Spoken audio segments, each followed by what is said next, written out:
following are the words of Noel DiGirolamo, president of the Suffolk County Police Benevolent Association. Police officers are already being targeted for assassination. Releasing their personal information to criminals will only further endanger them. Stand with law enforcement. Defend the police.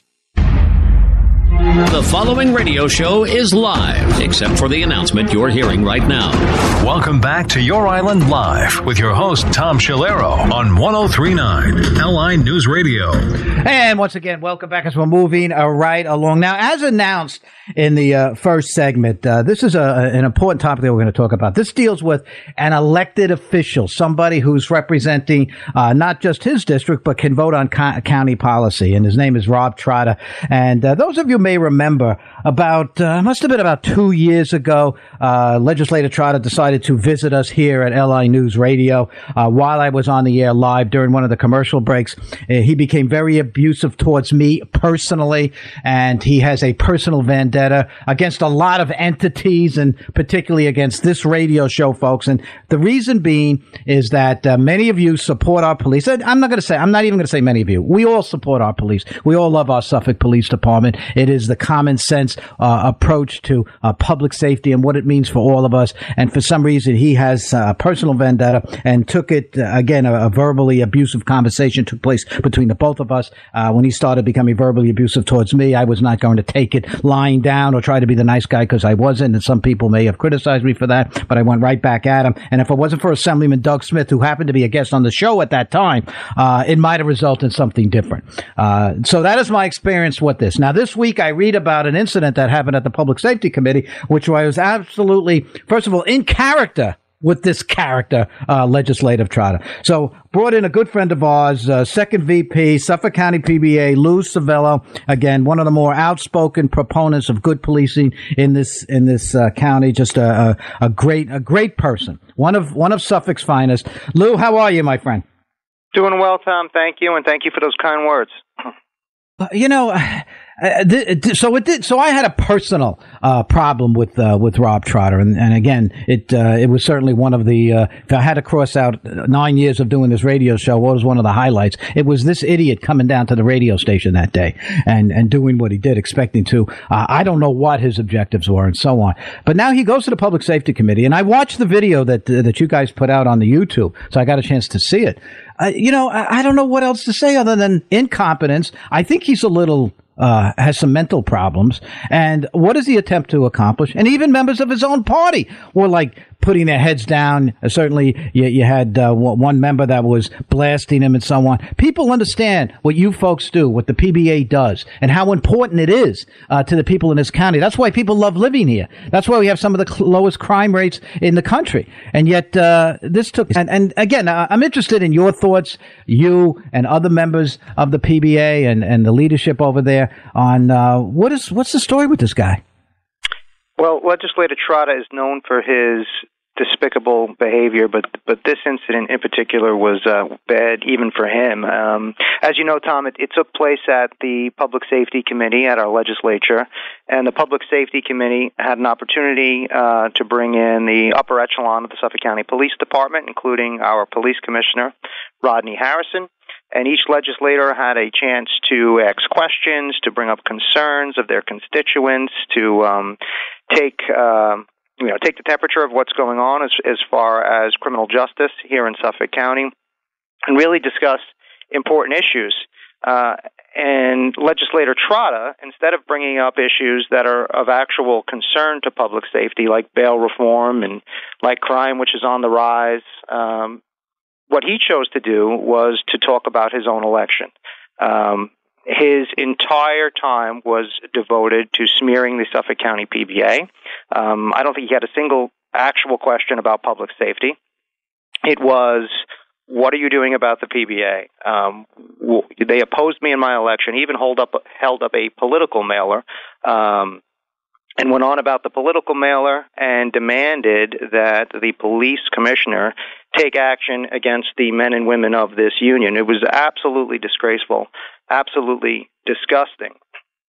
And when he didn't get his way, he threatened the police commissioner, Tom, very akin to the incident at your radio station where he walked in like a schoolyard bully, and threatened the police commissioner with a secret recording that he had made, and then threatened to play the recording because, the commissioner obviously wasn't giving in to his demands.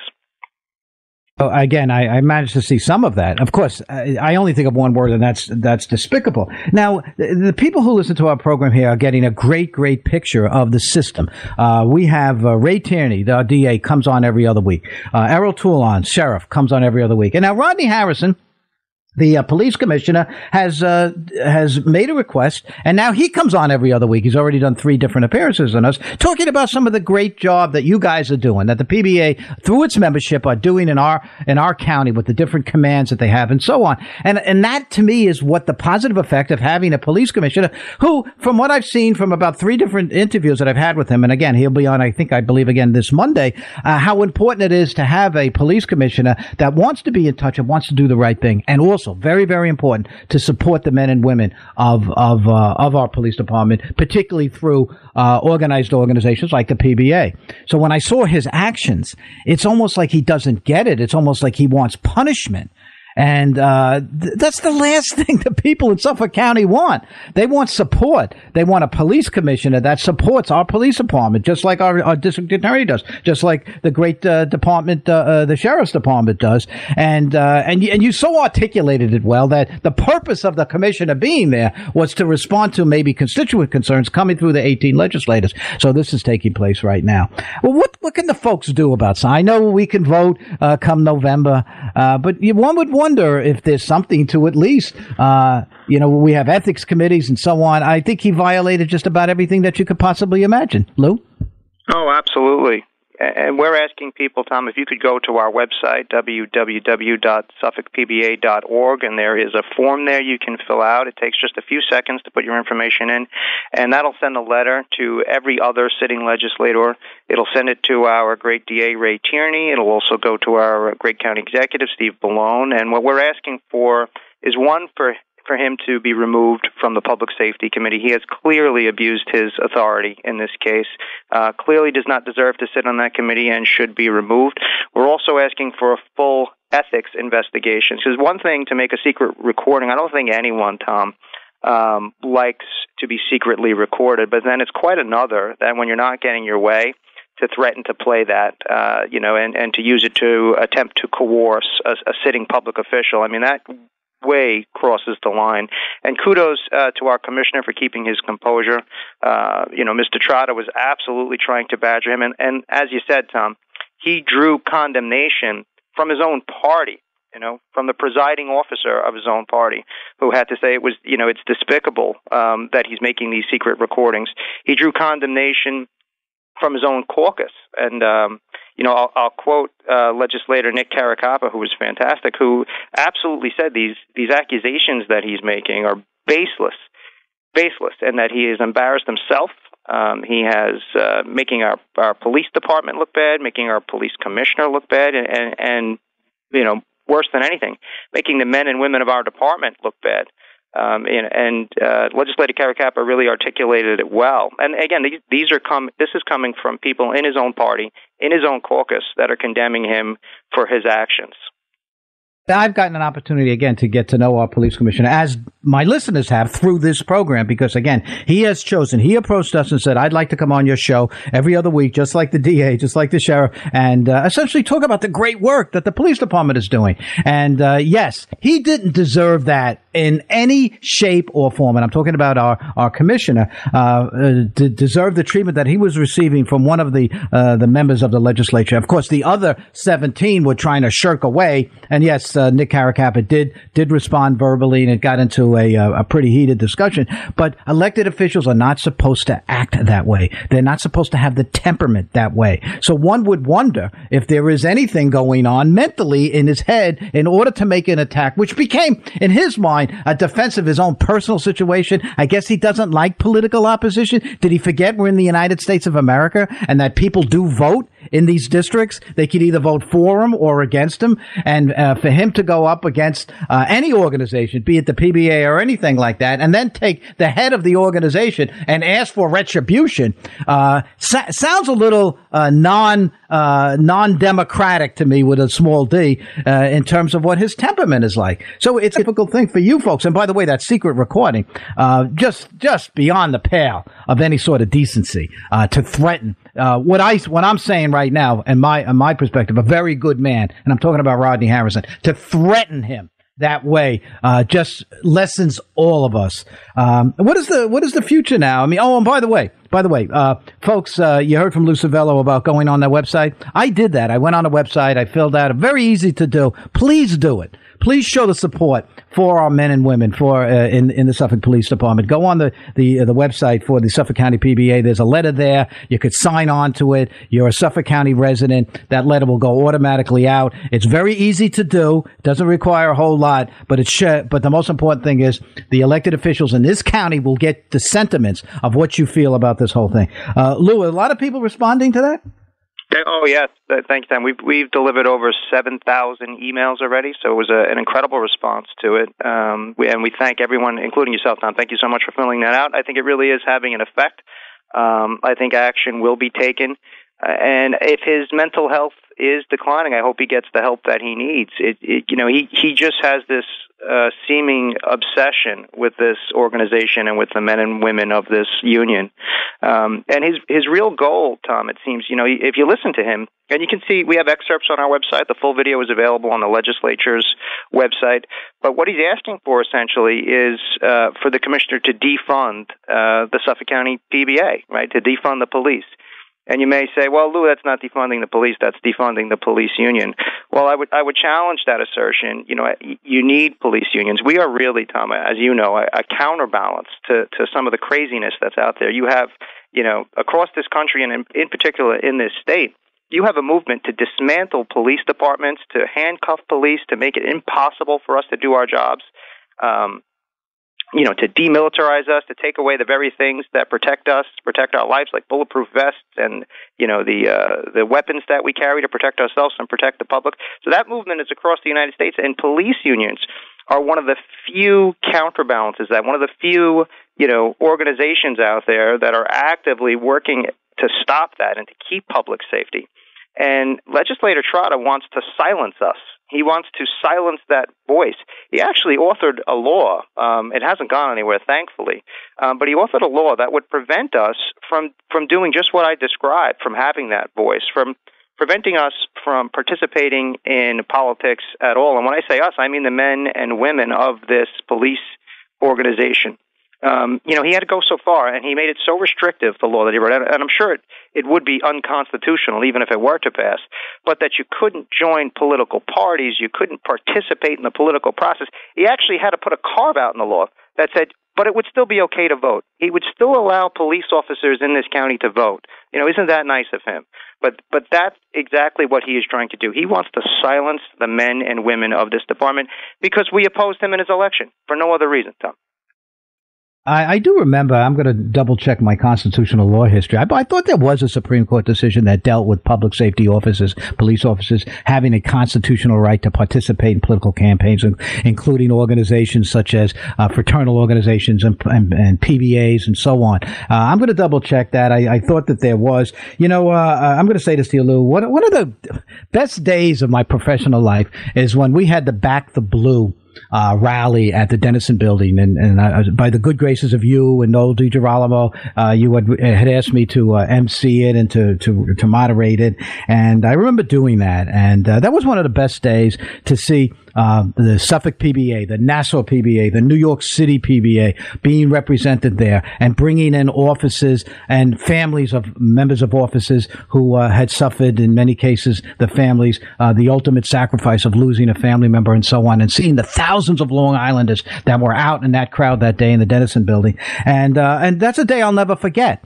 working with you folks and working with the other PBAs and the other organizations. And to me, that is the value of what we're talking about right now. Something like a Rob Trotta would never, ever see anything like that. And you see, that's what makes us a great community, makes Long Island great, makes public safety great, and so on. So it's a day that I'll never forget, but it also left a mark on myself that this is what this is all about. And no elected official, I don't care if you're on the left or the right, should ever lose what we're trying to accomplish here, be it in the private sector or what you folks are doing right there. Lou?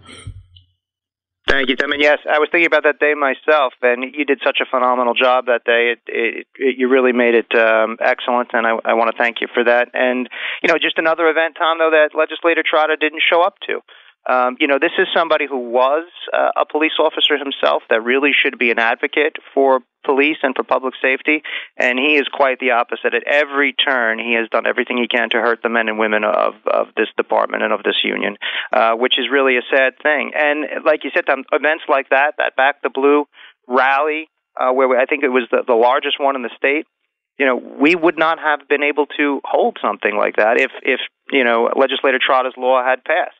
And what really kills me, Tom, is that, talk about a hypocrite. Legislator Trotta ran for office as an active police officer. So when he first ran for office, he would be in violation of his own law. So talk about, do as I say, not as I do. It really is disgraceful. Right. Yeah, I didn't realize that he was an active police officer when he ran, but he had that right through, and I believe there was a court decision that said that you cannot deny citizens the right to participate in the electoral process. And that includes everybody, firefighters, corrections officers, deputy sheriffs, police officers, and so on. For him to propose such a thing is the height of hypocrisy. But I think the thing that got to us most is the way he tried to bait the commissioner, and how we look at it is the commissioner is the leader of our police department, and to go after that, entity, which is the commissioner, to do it the way in which he did with, I have a secret recording. Do you think I'm that stupid? I recorded you. That is such distasteful. And I'm going to say this right now. The people in his district that know him as their legislator are thinking what you, Lou Savello, are saying right now and what I'm saying right now in terms of maybe getting somebody a little better in there. Just a couple of minutes left, Lou. If you want to finish up, that's great. It's always great to have you on, Lou. Yeah, well, Tom, I just want to thank you for having me on, and as always, I want to thank my brothers and sisters out there protecting day in and day out. The people in this county, they do a phenomenal job. They are second to none. Risk their lives, and it is my absolute honor to represent them. And I would hope that everyone out there, every one of your listeners, fills that form out and helps and stands with the men and women of law enforcement. Okay, and we will be repeating that throughout the week in order to get into that letter and sign that letter. It's absolutely fantastic. It's right on the head, and it puts the name down and address of every one of the great residents that will fill this out. Once again, Lou Savello, second VP of the Suffolk County PBA. Always a pleasure to have you on, Lou. We'll bring you back soon. Thank you. Thanks, Tom. Okay, before we take our break, really, folks, this was just a terrible situation that occurred at the Public Safety Committee. I've never seen anything like it. Talk about sophomoric or bullying or whatever you're trying to get across here. And to take a personal vendetta against any entity in this county is certainly not the way that we participate in government. And believe it or not, we've got local elections coming up again this year. This is an even-numbered year. So what happens in an even-numbered year? We get the county legislatures up. We got supervisors are up of the various towns and certain towns that you're in, and also the town boards are also up too. So I think many of us are sitting back saying, "Oh, I can't wait till the presidential primaries next year." No, don't wait for that. Start looking at what's happening locally and how important it is locally, because this is the sort of thing that can take place if you have a wayward legislator out there doing things like this that only are self-serving to one person. We have seen what happens in government like that when you do get elected officials that somehow get in office and then certainly don't play it up the way that they should. Obviously, that certainly fits into the George Santos character. And again, you heard me a little while ago saying we should be questioning so much, and the fact of ripping off a veteran that the FBI is investigating right now. That's what could happen if the wrong people are elected to public office, and that's why we take very close attention to what's out there, who's out there, what are they proposing, ask questions. And that's why people should not be sitting this one out. And I'm talking about in November. There'll possibly be some June primaries. Look at all of that. Who is your legislator? What do they stand for? Who are the members of the town council? Who is your supervisor? That sort of thing. Very, very important. We're going to take some phone calls at the 1 o'clock hour, and then we'll be talking to Nick Giordano at 1:35. We're going to take a short break. When we get back, taking your phone call, 631-451-1039. We'll be right back.